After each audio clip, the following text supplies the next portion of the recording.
आ जाए इस पर तो अध्यक्ष आओ जी, आइए विधायक जी। नमस्ते सबको। आ जाओ आ जाओ।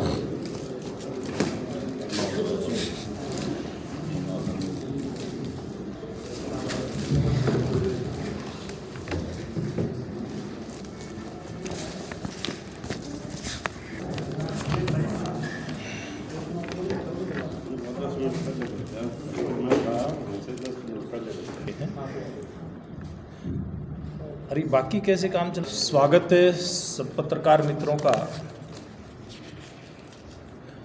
अभी कुछ दिन पूर्व जो हरियाणा विधानसभा का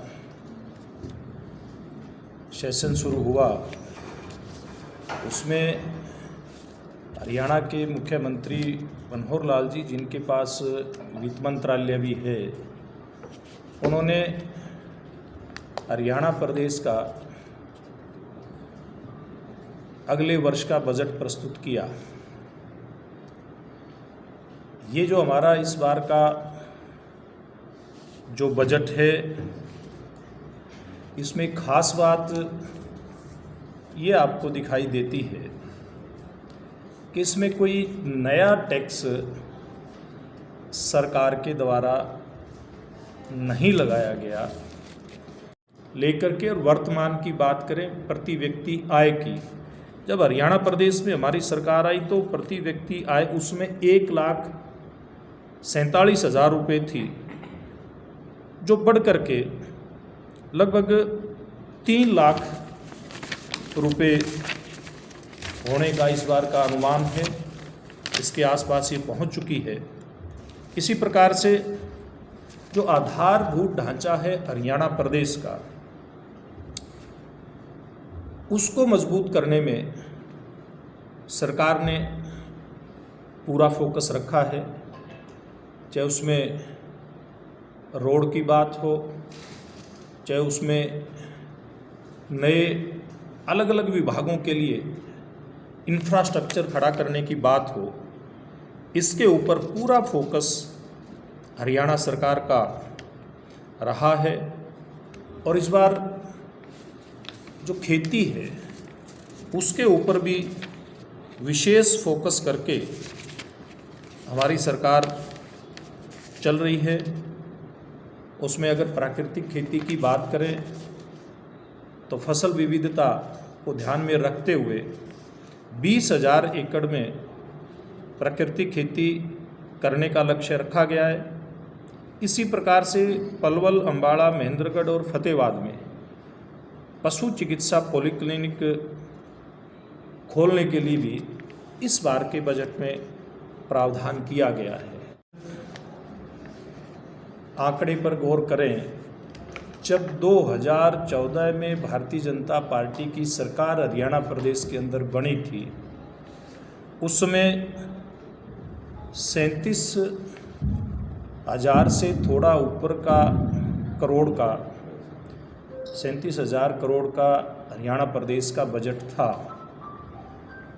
अगर इस बार के बजट की हम बात करें तो वो बढ़ करके 1,83,000 करोड़ का हो गया है, जो कि एक बहुत बड़ी वृद्धि, 5.5 गुना से ज़्यादा वृद्धि इन 8 साल में हरियाणा प्रदेश के बजट में हुई है। जब भारतीय जनता पार्टी की सरकार 2014 में हरियाणा प्रदेश में आई, उस समय विपक्ष तरह तरह की बातें करता था, कहता था कि नौसिखियों की सरकार है, इसको सरकार नहीं चलानी आती, इन लोगों को ये किस प्रकार से हरियाणा प्रदेश की जनता का भला करेंगे। इस प्रकार के सवाल वो लोग उठाते थे। लेकिन अगर बजट दर बजट आगे एक एक साल बढ़ते जाएं और हरियाणा सरकार की जो कार्यप्रणाली है उसके ऊपर गौर करें, तो एक बात सब लोगों को समझ में आई कि हरियाणा की जो सरकार है वो गरीब कल्याण के ऊपर फोकस करके चलने वाली सरकार है। साधनों का बेहतर उपयोग हो, इस बात को ध्यान में रख करके चलने वाली सरकार है। कैसे हरियाणा प्रदेश के हर वर्ग, चाहे वो मजदूर है, किसान है, व्यापारी है, उद्योगपति है, सबका समान रूप से भला चाहने वाली सरकार है। इस समय में मनोहर लाल जी के नेतृत्व में हमारी सरकार ने करके दिखाया। और जैसे मैं आपको बता रहा था कि लगातार जो वृद्धि हुई है, अगर उसमें बजट में इस बार की वृद्धि दर की बात करें तो 11.6% पिछले बजट के मुकाबले अधिक इस बार का रखा गया है। और अगर हम जीडीपी की बात करें तो 2014 से लेकर के 22-23 के मध्य में हरियाणा की जो जीडीपी की दर रही है वो 5.62 रही है, जो राष्ट्रीय जो दर है 4.58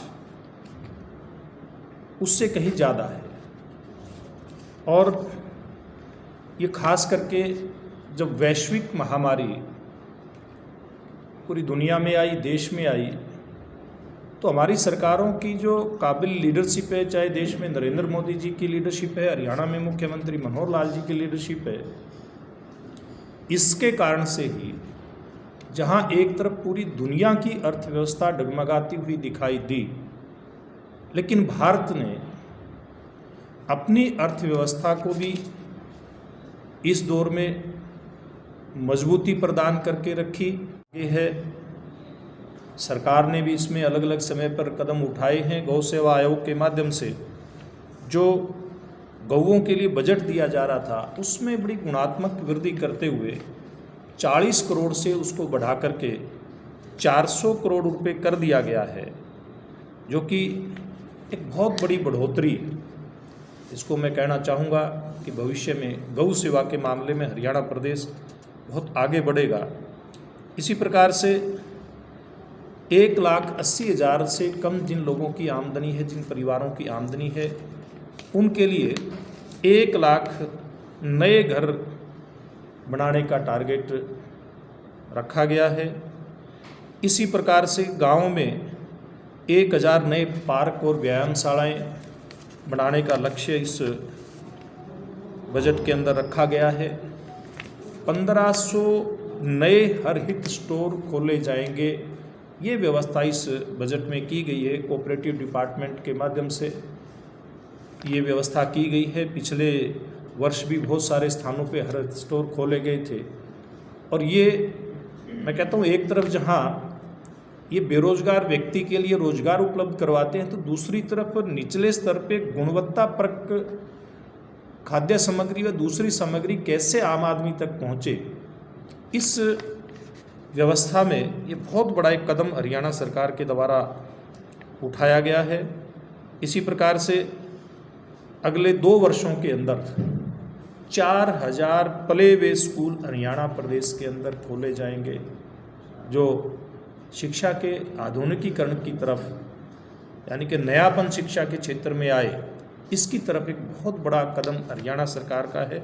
इसी प्रकार से अम्बाड़ा और पंचकुला में 200 बिस्तर के क्षमता वाले खेल छात्रावास खोले जाएंगे, जो खेल की गतिविधियों को बढ़ाने में बहुत बड़ी एक कड़ी सिद्ध होंगे।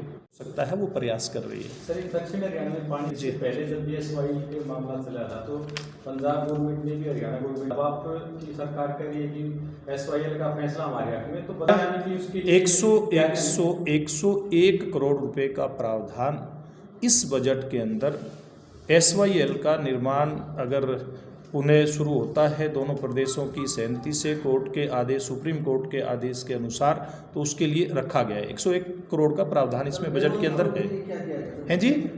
बेरोजगारी भत्ता, देखिए सरकार जो व्यवस्था कर रही है बेरोजगार नौजवानों को भविष्य के अंदर रोजगार के अवसर किस प्रकार उपलब्ध करवाएं, इस बात के ऊपर सरकार का पूरा फोकस है। नई व्यवस्था बेरोजगारी के भत्ते की नहीं है, पुरानी जो व्यवस्थाएं उसके आधार पर है। और नए साल के अंदर 65,000 सरकारी रोजगार दिए जाएं, इस बात का टारगेट इस बार के इस बजट के अंदर रखा गया है।